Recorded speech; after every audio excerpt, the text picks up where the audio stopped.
मालवीय जी पूछ रहे हैं, isn't it high time that we revisit our acknowledgement of one China policy, considering they still have Aksai Chin, support POK and scrap no firing agreement?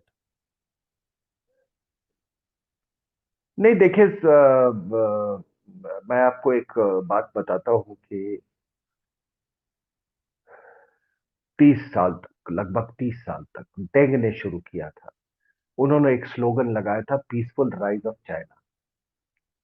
तो 30 साल में उनका peaceful rise of China में उनकी यही नीति थी कि चाहे थोड़े भिड़ंत हो जाए, कोई गाली भी दे दे आपको, चुपचाप अपना सर नीचा करके सब सुनते रहो and concentrate on your economy. ये मसल फ्लेक्सिंग आपने देखा होगा, तब से शुरू हुआ है जब चाइनीज इकोनॉमी को में जब बहुत बड़ा एक परिवर्तन आया। ठीक है, तो ये बॉर्डर मैनेजमेंट साहब, जब अंग्रेज यहां से गए तो ना तो अ, पाकिस्तान था और न ही तिब्बत में चाइना थी। तो रातों रात 14,000 किलोमीटर में तो 7,000 किलोमीटर तो ऐसे ही थे।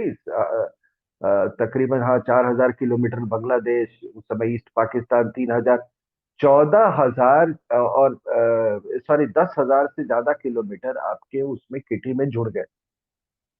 आज आपके, अगर आप 14,000 15,000 किलोमीटर, तो उसके आधे से ज्यादा जो फ्रंटियर है वो तो अ, ब्रिटिश के जाने के बाद अब एक इंडिपेंडेंट कंट्री, जिसको अंग्रेजों ने भूखा नंगा करके बिल्कुल लूट के चले गए थे यहां से, वो कंट्री को आप सडनली सैडल कर दें इतने बड़े फ्रंटियर के साथ, वो क्या क्या करेगा। तो अभी मेरी अगर अपनी मान्यता है कि ये पीसफुल राइज ऑफ चाइना से आप सीखें, बॉर्डर मैनेजमेंट या आपका जो सिक्योरिटी मैनेजमेंट है उसको, अलग अलग फ्रंटियर्स को अलग अलग तरीके से उसको डील करें, लेकिन आप अभी अपने इकोनॉमी में कॉन्सेंट्रेट करें। और जब वक्त आएगा तो आप देखिएगा कितनी आसानी से ये लाइन ऑफ एक्चुअल कंट्रोल, ये एक इंटरनेशनल बाउंड्री में बदल जाएगा। एक पहली बात। दूसरी बात ये लोग समझ लें कि चाइना आपको एक रीजनल कॉम्पिटिटर मानता है। वो जमीन नहीं चाहिए, वो जमीन का उसको अरुणाचल को, उसको तवांग थोड़ी चाहिए। तवांग से क्या लेना देना है? कौन सा दलाई लामा, सिख दलाई लामा पैदा हुआ वहां पे, क्या हुआ उससे उसको कोई मतलब नहीं। उसको जमीन से नहीं है, वो आपको अपना कॉम्पिटिटर मानता है, रीजनल। और हम भी मानते हैं कि हम चाइना के रीजनल कॉम्पिटिटर है। और जियो पॉलिटिक्स में हम हर उस शक्ति का साथ लेंगे जो कि हमको चाइना से compete करने के में मदद करेगा। जी। एक प्रश्न ये भी आ रहा है जो मैं उस समय भूल गया पूछना, कि ये जो पूरा बॉर्डर मैनेजमेंट है और ये जो स्कर्मिशेस या झड़प हो रही हैं, आपको लगता है क्या कि मोदी जी के आने के बाद से चीन असहज हुआ है और उस समय से जो है भारत में एक एग्रेशन आया है? ये बिल्कुल वो उसमें तो देखिए, अब इसका ऑल्टरनेट क्या है? मोदी जी का ऑल्टरनेट जो है वो है सोनिया गांधी। अब सोनिया गांधी ने तो एमओयू साइन किया हुआ है। उसका तो पुत्र जाता है, छुप छुप छुप से मिलने जाता है। तो अगर मान लीजिए वो सिनेरियो कि अगर वो पावर में होती, और जब पावर में थी तो आपने देखा किस तरह से माओवादियों को उसने अपने नेशनल एडवाइजरी काउंसिल में बैठाया हुआ था। तो फिर यहाँ पे आईएलडी का काम क्या है? इंटरनेशनल लाइसेंस डिपार्टमेंट का काम है कि टारगेट कंट्री का पॉलिटिशियंस और पॉलिटिक्स को इस तरीके से इन्फ्लुएंस करो ताकि जो तुम्हारी अलाइंड पॉलिटिकल पार्टी है वो पावर में रहे और तुम्हारा एजेंडा चलता रहे।